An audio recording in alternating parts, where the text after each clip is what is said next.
संतांविषयी सर्व संतांचं एक मत आहे, भाग्याचा उदय झाल्याशिवाय संत भेटत होत नाही. भाग्याचा उदय ते हे दोन्ही संत महाराजाला विचार, महाराज प्रयत्न फलद्रूप झाले, भाग्याचा उदय झाला, संत दर्शन झालं, पण त्या संत दर्शनाचा फायदा झाला का? आपल्या जीवनामध्ये संत दर्शनाचा झालेला फायदा त्याचं उत्तर महाराज अभंगाच्या दुसऱ्या चरणात लाभे लाभ दोनावला जीव दहाला दरुषणी दहाला शब्दाचा अर्थ तृप्त. पहिला लाभ कोणता आणि दुसरा लाभ कोणता? ही जगद्गुरु तुकाराम महाराजांची वाणी आहे. देवा या प्रश्नाचा शोध घेत असताना आपल्याला गाथामध्ये जे प्रश्नाचं उत्तर शोधावं लागेल, दुसरीकडे मिळणार नाही. पहिला लाभ कोणता? तुकोबराय सांगता, ज्या दिवशी मनुष्य देह मिळाला ना, हा जगामध्ये झालेला मला पहिला महालाभ. लाभ झाला बहुता दिसी पुढे करा करोनाशी, मनुष्य देहाशी उत्तम जोडी जोडली. मनुष्य देहा इतका सुंदर महत्वाचा महालाभ मला झाला. हा मनुष्य देह अत्यंत दुर्लभ आहे, त्याचं आपण नेहमी चिंतन करणारे आहात. दुर्लभो मानुषो देहो देहिनां क्षणभंगुरा तत्रापि दुर्लभम मन्ये वैकुंठ प्रिय दर्शन.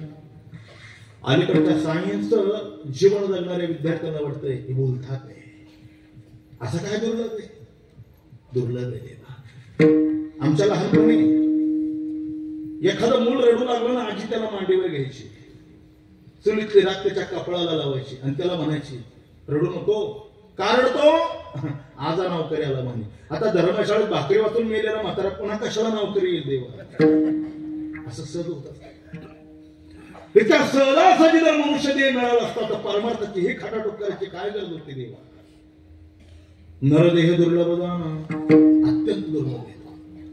थोडी जर तुलना जर केली, इतर प्राण्यांच्या आणि मनुष्य देहाची जर तुलना केली तर इतर प्राण्यांमध्ये सर्वात अधिक गुणधर्म आहे, तितके गुणधर्म मनुष्य देहामध्ये नाही, तरी पण याला सर्वांगीण मोठेपण दिलेलं आहे. एक दोन उदाहरण आपल्या पुढे आणून ठेवतो.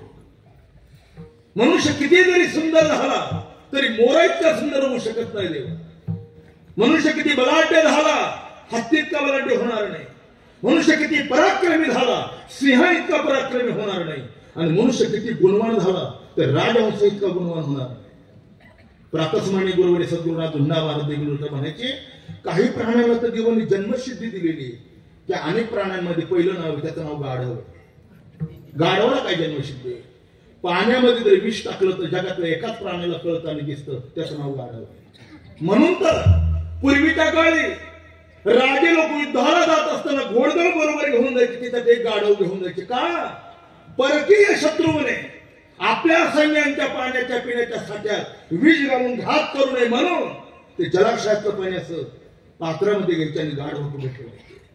डोळे झाकून जर गाढव पाणी प्यालं तर समजायचं पाणी निर्दोष आहे, आणि हुंगून जर बाजूला गेलं तर पाण्यात दोष आहे. गाढव असा प्राणी देवा, तो तहानेने मरे पण विषरिंग डोळ पाणी पित नाही. हे मी गाढवाचं सांगतो. चला पुढे. दुसरा ज्ञानोबा काय सांगतात बघा. ज्ञानोबा लिटर भर दुधामध्ये किती पाणी मिसळा देवा. आता किती मिसळायचं? ज्याच्याकडे गाय ती धंदे करतात, आपल्याकडे काय नाही. पण वैकुंठ वशी गुरुवर भीमसिंग महाराज म्हणायचे, काय आधा दूध आधा पाणी जादा डाले तो बेमा. पण दूध मिश्रित पाणी राजहंसा पुढे ठेवा. ज्ञानोबा काय सांगतात, चातुची निसांदशी. देवाने राजहंसाच्या चुकीला अशी सिद्धी दिलेली आहे. दूध मिश्रित पाणी जर त्याच्या पुढे ठेवलं तर तो फक्त दूधच प्राशन करतो आणि पाणी खाली सोडतो. हे आपल्याकडे नाही. अहो ते कशाला? युपीसी एमपीसी झालेली मुलं PSI DSP IP हे सगळे होतात, पण जी चोरी त्यांना सापडत नाही तो कुत्रा सापडून देतो. का? देवाने दिलेली जन्मसिद्धी. मराठवाड्याच्या शब्दात म्हणू का, कुत्र्याचं नाक जितकं तिखट आहे ना देवा, जगात तितकं कोणत्याच प्राण्याचं नाक तिखट नाही. म्हणून शोध पदार्थाकरता श्वानाचा वापर केलेला आहे. देवाने त्याचं घामेंद्र इतकं तीक्ष्ण दिलेले, त्याला दिलेली ती जन्मसिद्धी आहे. इतके गुणधर्म माणसाकडे नाही. दुसरा विचार करा, इतर प्राण्यांपेक्षा माणसात ते अत्यंत विषारी देवा. कशावरून? माणसाला जर सर्पदंश झाला तर माणसाच्या शरीरात तुम्ही सापाच्या शरीरात जातं, त्याच्यामुळे साप मरतो. तुम्ही मला मरताना का दिसत नाही? निसर्गाने त्याला दिलेलं एक ज्ञान आहे. सर्पदंश झालेला सर्प पटकन बाजूला जातो आणि स्वतःच्या शेपटीचं टोक आपल्या दाताने तोडून टाकतो. त्याच्यातून माणसदेवी आपोआप बाजूला पडतं. देवा जसं गाईला, देशी गाईला सूर्यकेतू नावाची नाडी आहे, अत्यंत प्रभावी, तसं सर्पाला अशी एक नशी, त्याच्यातून इतर प्राण्यांचा विष आपोआप बाजूला पडतं देवा आणि तो जिवंत राहतो. इतकं कशाला? त्या विंचवाच्या नांगीत विष असतं देवा. ठणका जर मारला तर रात्रभर झोप येत नाही. अशा विंचवाला एखाद्या जर पालीने पाहिलं ना, तिला तर उजळले भाग्य आता काय आनंद होतो. नांगी सहित विंचू पाल गिळून टाकते, 10-5 मिनिटात पचवते देवा. म्हणजे विंचवापेक्षा पाल विषारी. अशा पालीला जर 2 पायाच्या कोंबड्याने जर पाहिलं तर लाभ हे लाभ दुनावला. झडप मारूनच देवा ती पालीचा गाला किती भयानक आहे. अशाही जिवंत पालीला कोंबडा पकडतो आणि तास 1.25 तासात पचवून टाकतो देवा. म्हणजे पालीपेक्षा कोंबडा विषारी. आता पुढचं सांगूच का? इतका घाणेरड्याने विषारी असलेला प्राणी मनुष्य. पण याच्यात एकच गोष्ट चांगली, कोणती? आयुष्याच्या तृप्त जीवन झालेला हे महापुरुष. बरं मी देशावर झालो. देशावर जो हा शब्द, देशावर म्हणजे देशू झालेला. श्रीमंताचा घराणा असावा आणि गर्भ श्रीमंती असताना विद्यमान काळात पिढी व्यसनी निघावी आणि व्यसनात सगळी संपत्तीचा नाश व्हावा. त्या कुटुंबाला उपवास मार होते आणि घरदार सोडून दुसऱ्या गावामध्ये जातो पोट भरण्याकरता. लोक म्हणतात पाटील देशूधडीला लागले. तसं तुकोपर्यंत बरं झालं मी देशूधडीला लागलो. याचा अर्थ काय? मायने निर्माण केलेला पंचमहाभूताचा देह, पृथ्वी, अग्नी, वायू आणि आकाश. पण हे मला आज कळालं गुरुकृपेने, हे मी नाही आणि हे माझं नाही. देह काळाचे, धन कुबेराचे, तिथे मनुष्याचे काय?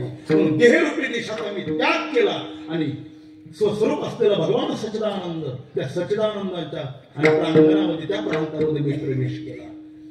दिशावर झालो, देशोधडीचा त्याग केला आणि सच्चिदानंद प्रांतामध्ये मी मिसळलो. आता काय बोलावं? शब्द येईन संवाद, तुझे येईन अनुवाद. निवृत्तीनाथांचा एक अभंग सांगतो आणि थांबतो. फळले भाग्य माझे, धन्य झाले संसारी. श्री गुरु भेटले होते धैर्य करी. पश्चिमी शेतालविले आत्मस्वरूप निर्धारी. ते सुख काय सांगू, वाचे बोलता नाही. शब्द येईन संवाद, तुझे येईन अनुवाद.